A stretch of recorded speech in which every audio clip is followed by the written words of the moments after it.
Hey guys, this is Andrew Rondasso from Prime Medical Training, and today I'm going to tell you how to become a CPR instructor. So there are lots of different organizations out there that teach CPR and that can certify you to teach CPR, but there are some bigger, more well-known ones than others. One of the biggest organizations is called the American Heart Association, and probably nationwide it's the most recognized and the most sought after. So if you're wanting to become a CPR instructor, number one, you want to pick a very reputable organization like the American Heart Association or AHA. And once you figure out who you want to go with, generally the process is usually the same, and we'll stick with the AHA. For them, you're going to need to find a place that's offering a CPR instructor class first off, and then register for that class. You'll need to buy two things. You're going to have to buy the CPR instructor manual, and you're going to have to buy the student manual. So depending on what kind of CPR instructor you want to be, there's two types in the AHA. You've got BLS provider, which is basic life support, and then you have Heart Saver. Now, BLS is for healthcare providers, and it's for anybody working in the medical field. That's the CPR class that they need.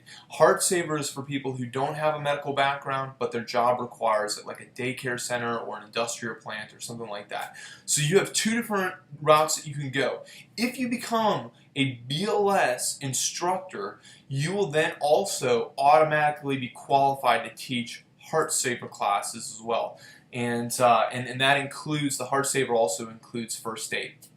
So you find a class, you determine what you want to do, BLS or Heart Saver, and then you're going to get the appropriate instructor manual and student manual. Then you show up to the class. Usually the classes will range from 1 to 2 days, and during that time you're going to learn about the history of the organization, what it stands for. You're going to learn the techniques of teaching, and then you're going to learn the actual specifics, digging into the DVD and the books and all those kind of things, and learning how to actually teach that course.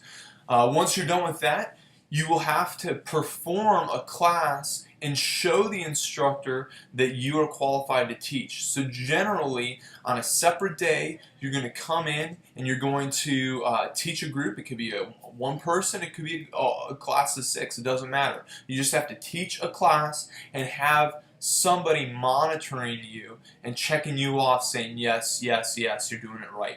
So those are the steps. You find a class, determine what kind of class you wanted to take, get the materials, go to class 1 or 2 days, and then teach a class while being monitored. You're set to go. The instructor certifications pretty universally are 2 years, and then after that 2 years you'll have to renew, and generally renewing means you need to teach another class and be monitored teaching that class, and usually have to teach a certain amount of classes as well within that 2-year period of time. If you have any questions or comments, please leave them in the comments below. I'd love to hear from you guys. Again, Andrew with Prime Medical Training.